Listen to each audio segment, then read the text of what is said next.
Welcome to the Bold Goal Crusher podcast. For anyone looking to stop letting life get in the way and start crushing bold goals. I'm your host, Sarah Mayer, and I'm thrilled to navigate this journey with you because it's time to start boldly achieving without working double time. So let's dive in. Hello, Bold Goal Crushers. I'm super excited about this episode today because my guest is a powerhouse and you are absolutely going to love her. So let me introduce Georgiana. She's a service-based business owner, a course creator, and a business mentor. And she helps women start online businesses so they can have more freedom in their lives, something that she created for herself to be able to travel the world. Yes, you heard that. And raise and homeschool her toddlers. She teaches about making money first in your business, services, and all things marketing and funnels. And she's also the host of the free Happy and Thriving online business and marketing podcast. So make sure you check that out. I'm so excited to have you on the show today. Welcome. Thank you so much. Thank you, Sarah. I'm so excited to be here with you. I can't even believe we're having this conversation. Thank you for having me. And thank you to everyone listening in. Awesome. Thank you for being here. And I just love that you just shared right before we got started that you have a podcast, which I love. Go check that out, everyone. But this is your first interview on somebody else's podcast. And I have to confess, I did a little prayer before I started. And I said to myself this, I'm nervous, but I'm here to serve. So the nerves are gone because I'm here to just share my story, have a conversation with you. I love your podcast. I love what you share. I love your guests. So to be on your podcast is such an honor. Thank you for having me. And yeah, nerves aside, maybe they'll show up a bit, but I'm here to serve and just share. I love it. I always love talking to women who truly have set and crushed some big goals. And I know many of our listeners, I used to say, are sitting in their cubes at their office, but they might be sitting at home right now, dreaming of a different life. And what I love about your little short bio and your story is that it seems like you have been able to really create that for yourself. Tell me about your quest to travel the world and homeschool your kids. How did that happen and how did you get that done? So back in 2012, I was graduating in university in England, where I'm based, with my boyfriend then, who's my husband now. And the normal path should have been to get a corporate job in marketing. But my husband came across on YouTube the concept of internet marketing. And we had traveled a little bit as students, and we just thought, wow, this would be cool. Can we do more of this? And then we thought, hold on, we could get a marketing graduate job, or we could do marketing online. It was quite new in England, the concept then. Mm-hmm. And literally, we went for it. It was just so like a start into like the unknown. And definitely our parents were like terrified. But we started it at the time because we wanted to travel, to be nomads. We literally, for 4 years, we lived off a carry-on luggage so that we don't pay too much. So it's not like we were super like rich, but we did it. We traveled Airbnb, hotels, of course, crashed sometimes with our parents, all through an online business. I started selling services online, literally freelancing. We started with that quite quick, which is what allowed me to start. It didn't make a fortune straight away, but it started there.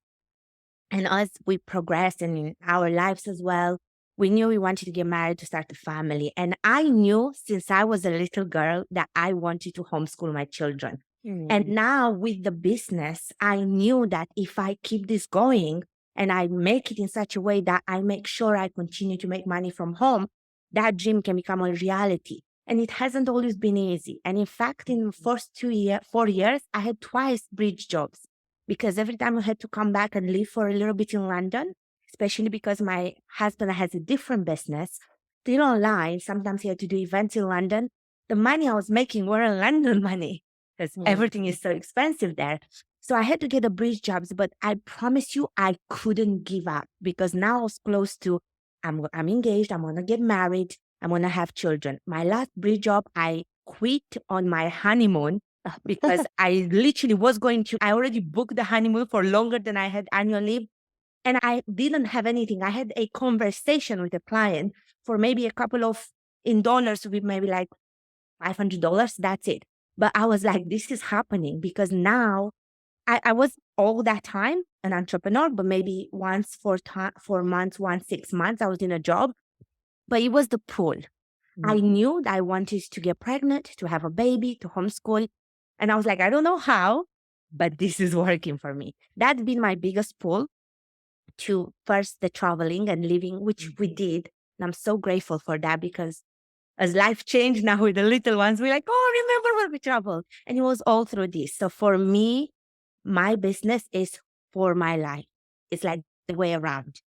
I love the money it creates to do things, but I have said no to so much money because it wouldn't have allowed me to either travel or to be home with the little ones. That's in a nutshell my story. And helping other moms do the same. I cry when I hear somebody that says, oh, I can just be a little bit more with my little one, or maybe breastfeed longer if I want because I don't need to go back in, or I don't need to leave them somewhere I'm not comfortable, or I can just take a moment. Those things, because it's not like it's fairy tales working from home.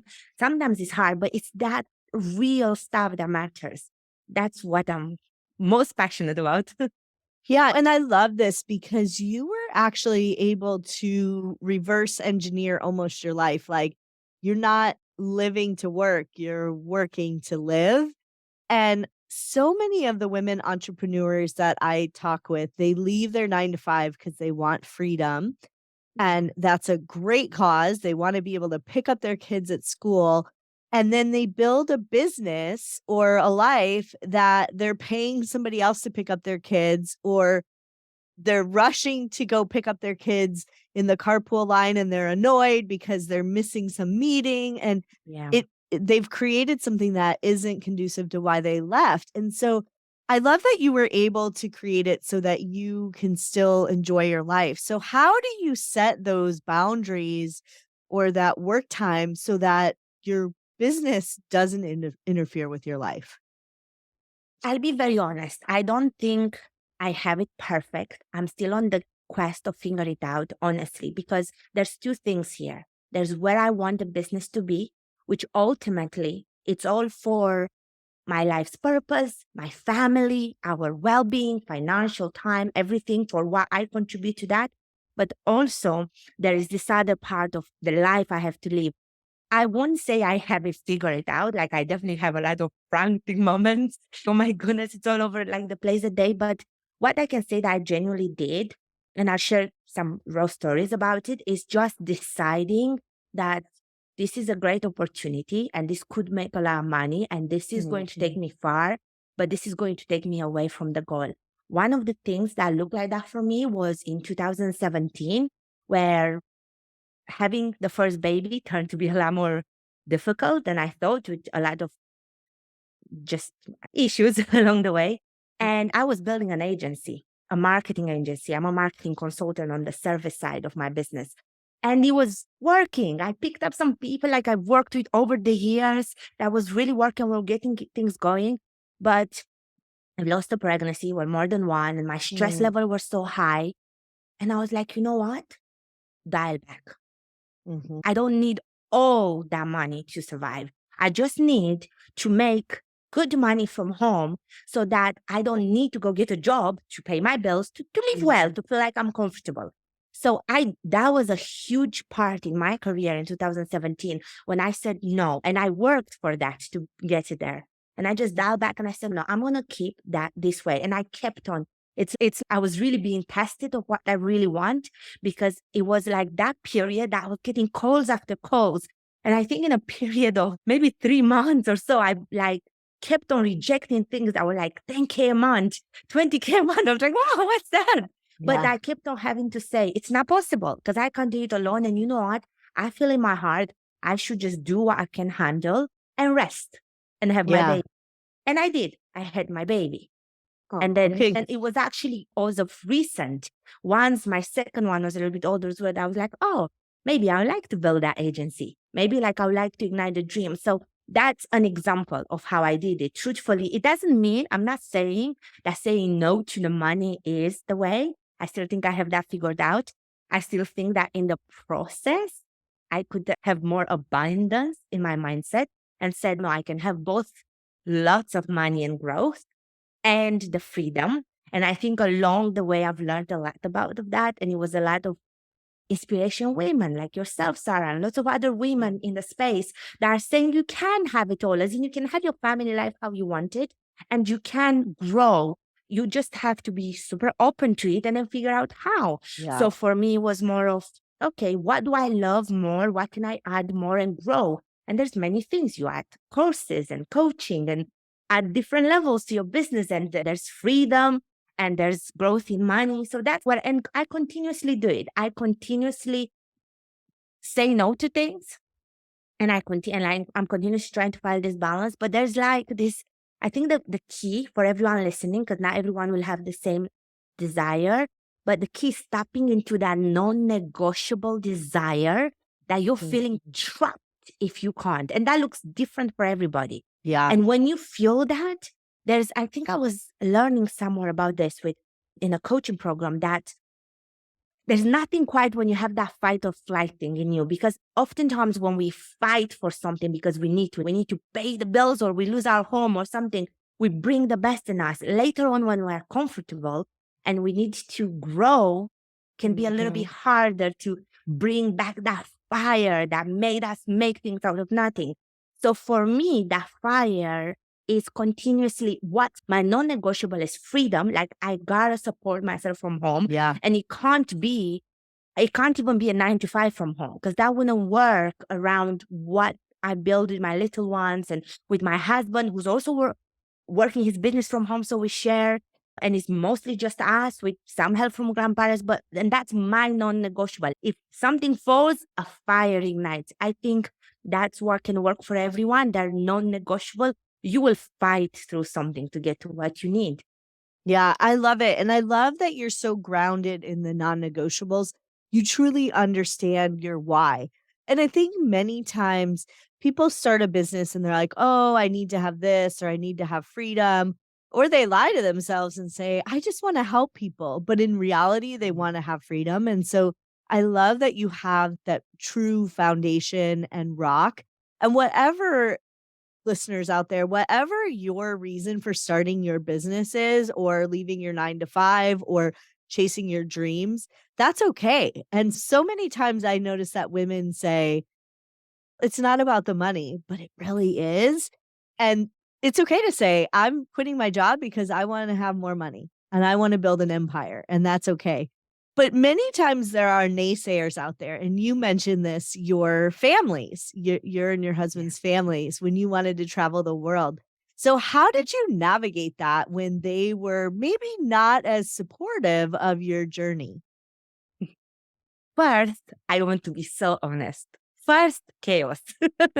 So anybody that's in chaos doesn't think that it takes some sort of thing.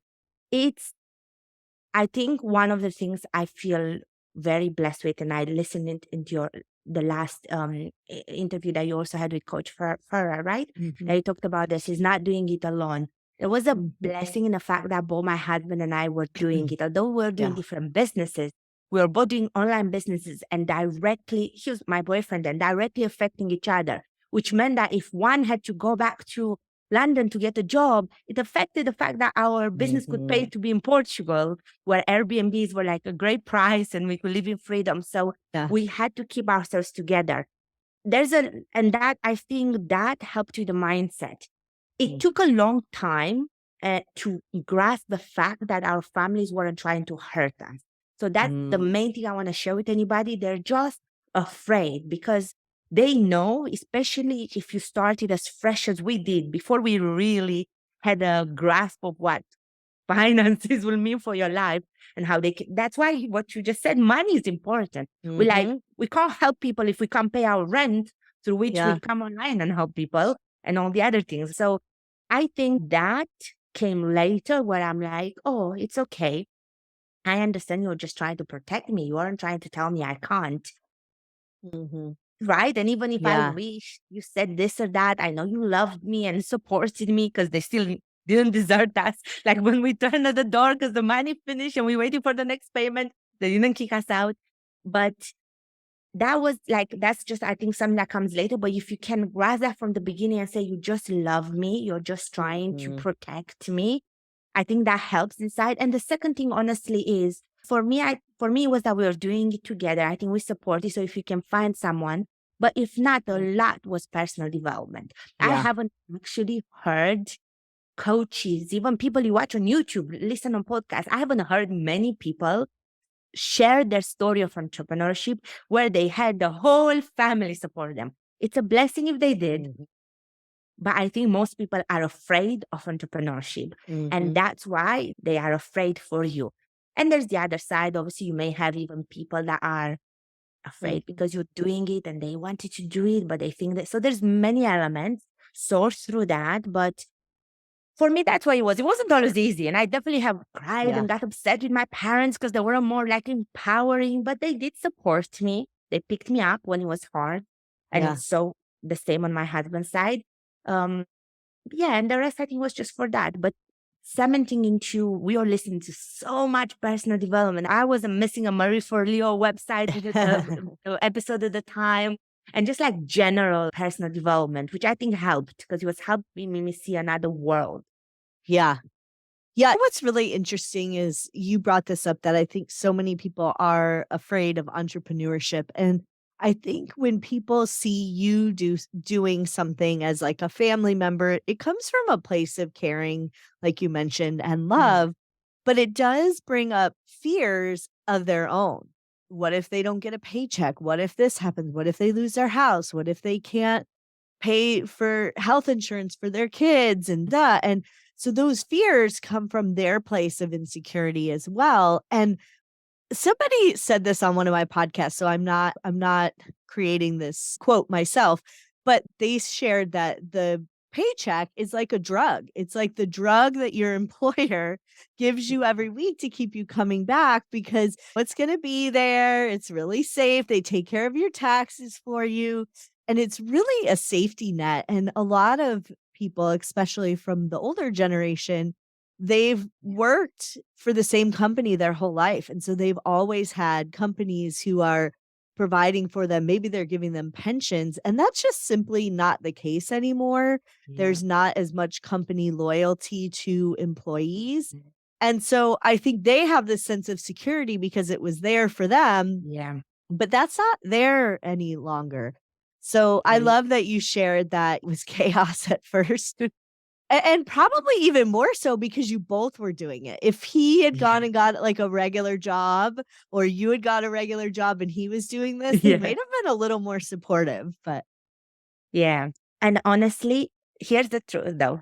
And we're not claiming this. So if our yeah. family will listen to this, it's not like we're trying to claim it, but we were in 2012 pretty much the first in our family, apart from an uncle of mine that was already an entrepreneur with his wife kind of the whole time and was giving us some advice. Today, pretty much almost our entire immediate family are entrepreneurs. My mom started Wow. a restaurant. My husband's mom is an entrepreneur. His brothers are entrepreneurs. Two of his brothers are entrepreneurs. A lot of like our entire family. And of course, not just for us, because so much has moved since 2012 in this space. However, it's also, I think, that there. And now when we talk to them, actually, we talk about the same things. Oh, you work a little bit extra sometimes, but you're your own boss.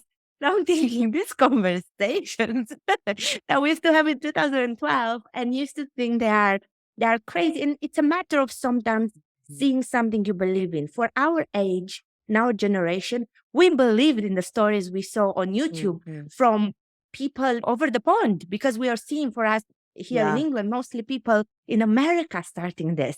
And it Yeah. felt so far away, especially for our parents when we were pulling a video saying, look, they did it. We can do it. It didn't feel like real. Now it's more and more real. So Yeah. it depends what you can hang on to, Yeah. what you can relate and believe to. The more people you see now, if you, oh, my brother or my friend or started a business, the more you start Mm. to see the risk and the benefit of business and to just balance it out. And just as you said, definitely employment is not what it was. And also, it is possible to create some level of stability in your business. I Yeah. think a job is not guaranteed. You can turn up tomorrow to your job and, like I say, you're fired. Their company can go down. They are Yeah. entrepreneurs too.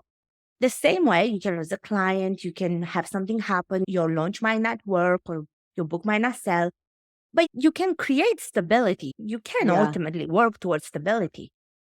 Yeah. Yeah. And I think that's what's really important is like working towards it. And what I also love that you talked about is there were times in your business where you had to go get, did you call it a bridge job? Yeah. Yeah. Yeah, I like to think it was like wasn't real. So I'm not Yeah. calling it a job.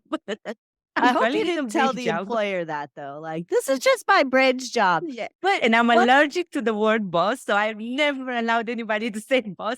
Like, I'm a boss. This is my manager. yeah, yes. What's funny is that many people, they want to leave their 9 to 5, so they create a side hustle. And one of the things that I've always encouraged is quit your 9 to 5, create your side hustle, and have a side hustle. Yeah. So I don't know if you have this over there in England, but in the United States, they have like these jobs, these apps that you can go on and you could go be a server at somebody's wedding and drop off food and you could be a bartender.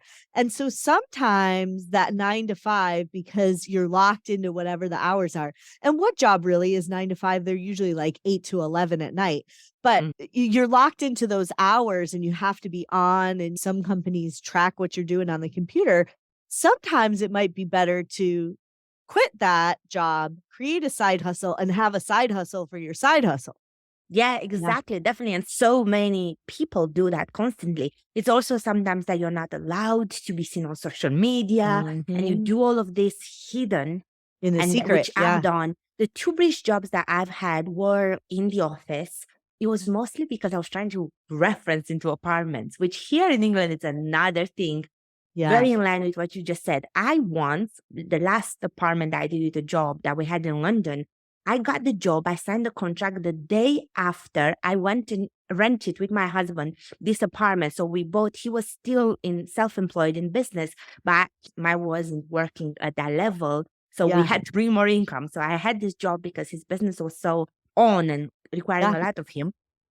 And that day, the day after, I went and signed the contract. As self-employed, since this is the second house we run fully as self-employed, I have to provide about 2 to 3 years of tax records. So 3 years ago, I had to make the money that I'm making today to rent this big family home, which I'm so grateful for. But in that employment, which really was a tiny business, who I worked for, that wasn't that like stable, and I don't think they are anymore. I'm not even Yeah. sure, but I don't think they're anymore in business. I only needed 1 day in the contract. That's like kind of the crazy way the world still works, if that Yeah. makes sense. But they were in the office jobs. And they did take a lot. To be honest, they did take a lot out of me. The last one was so bad. And this, I'm not a person that thrives on the negative, but I have to be honest, this was so bad that it ignited a fire in me. Oh, I love it. My husband had a really bad internship during university. Like they treated him badly. He made a decision then that he's going to be his own boss. He always puts it this way: I'm still running from that company. Yeah. I was like, no, I want positive reinforcement. My first bridge job was so much money. They doubled my salary in the first month, mainly because I asked for too little. And I was like, oh, but that was easy. Like the second one was so toxic. I was like, Yeah. it's not happening. This is not happening. So one thing, but I'm not saying that you need to have it bad though. I'm not saying you have it bad. But if you can run away from something, don't underestimate the fire it can ignite in you. Like Yeah. how you can be like, I'm going to create this and more. You can't tell me. Because I I'm can do it never for going myself. back there. Yeah, exactly. I still think about it. I'm still excited that like I made that money and more. I'm like, you Yeah. couldn't pay 5 of me now to work there. Love But a it. bridge job also, when you think like a bridge job in terms of working in a bar, working that, that's definitely so much freeing if it's flexible, if you Mm. can make money. For me, honestly, for me at the beginning, starting with services was that I was doing all, like at the beginning of my business, I was doing everything. I was typing audio transcripts. I was like putting data in spreadsheets. I did every part of it, just random. I was proofreading, I was editing, I was writing this. It's just I was pulling all sorts of things in a Yeah. way you couldn't think I would go somewhere. Sometimes I was working for $8 an hour, but to me it was like, yes, $8 an hour, but from home. To Yep. me, that's triple. And those were the first year, but also sometimes went in the first 4 years. More or less, it wasn't all like really good money. I had to learn and build it later to that. So another thing I would say, and definitely do what is the best thing to start your goal as soon as possible.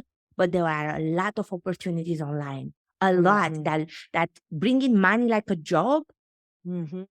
but they're still like from home. Yeah.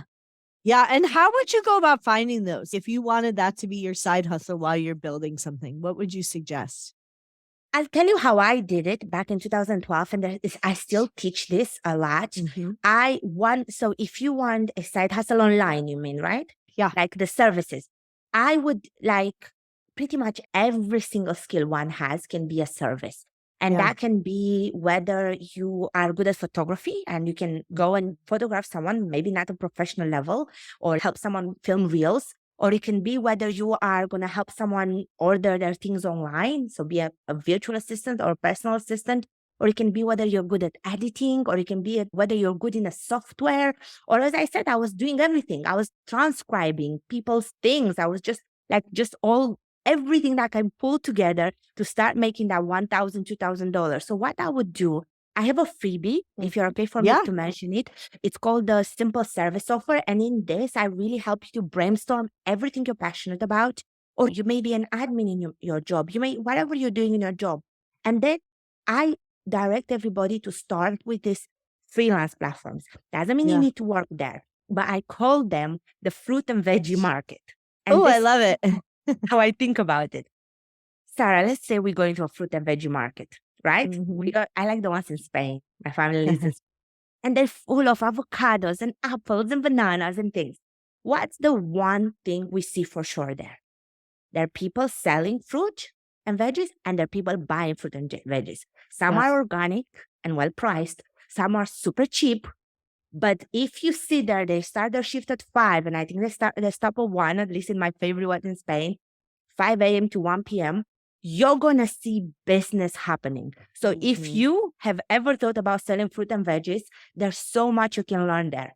Whether how you're going to price yourself, whether you're going to just sell bananas because you have somewhere where you can source them or something. So I think I would go on all these platforms. Since I started, there are so many, but I worked a lot on people per hour, Upwork, places like Yeah. that. If you need Yeah. cash in right now, there isn't a version. Now, you may not even have to go work there because you may already have a good Instagram account or you may Yeah. have a good network. There's many ways that you can Yeah. do. You may be a lot of people quit their job and don't go back to work either with their employer or people like companies like the employer consulting, normally much more flexible for a higher price Yeah. doing the same thing, like Yeah. project management or things like that. So And you it's not, can work on the things you like because you can bid on what you want to do and not work on the yeah, things you don't want even to. a lot of job boards now here in the UK and globally, they're actually looking for contractors. And sometimes we think but really what they mean is we'll pay you a flat. We're just not going to commit to the whole thing with you, Yeah. which is very good for you too. There is obviously a side to it. It may not, depending on where you live, may not cover all insurances, all things. But if you're looking to bring in money, I Yeah. what works for me very well is that I was still from home. So I have to keep on thinking. I had to because we are traveling. So I Yeah. had to keep on thinking, how do I make this money from home? Yeah. And that kept on turning that. And the one thing I want to share here is that easily that can build into your full business. If you Yeah. can align it in this free PDF, I do share like how to look at your passion. For me was, I love to write. As a little girl, I've always loved to write. Didn't feel qualified. English is my Yeah. third language. I wasn't like, I wasn't confident I can do it. And everything was requiring native speakers and stuff. I had a lot of blockers internally and outside. Still made some cash with it, started the business. Mhm. Anyone can do it. I love it. I love it. And I just love your passion for making it happen. I think that so many times when people set out to achieve their goals, they get discouraged, and you tend to just find a way. And I encourage all our listeners to do the same. Now, if somebody wanted to work with you, how could they find you? And then what could they expect? So I'm at georgianadacosta.com, or I'm on Instagram at the Georgiana Dacosta, or the Free Happy and Thriving podcast. The main thing I help with is, so I run a marketing consultancy, but I'm pretty much booked for done for you all throughout the year. But the main thing that I help with, I help predominantly women start an online business. So I have the free PDF guide on how to come up with a service offer and see what you could do. I have two courses, like a challenge of how to get your offer into the world. And then I have the Make Money with Services Academy, where I actually show you how I've been making money with services for all the reasons we chatted about since 2012 Yeah. to now. But because in my marketing consultancy, I also do a lot of lead generation and paid ads. I also have courses free and like high level programs on growing with low budget paid ads and growing your email list in all the ways. And I always teach from my experience. I show my things, like this is the funnel I used and things that I work with my clients. And they're all on my website. Oh, I love it. All right. Thank you so much for sharing today. I love your story, your passion, and then also your path to create that freedom for you and your family. And I just love that you didn't give up, even though there were obstacles out there that could have caused you to give up. So thank you so much for being authentic and sharing your story. Thank you for having me. This was so exciting. Thank you so much. It's been an honor. Your podcast is absolutely incredible. And Oh, to be thank here you. with you, it's been an honor. And thank you for everyone listening in. It's such an honor to be here with you. Oh, thank you. All right, bold goal crushers, it's time to get out there and crush your goals and everything that gets in the way so you don't have to work double time. So get to it. Thank you for tuning in to the Bold Goal Crusher podcast, where we crush goals and everything that gets in the way. I always love to support my community. Thanks for tuning in.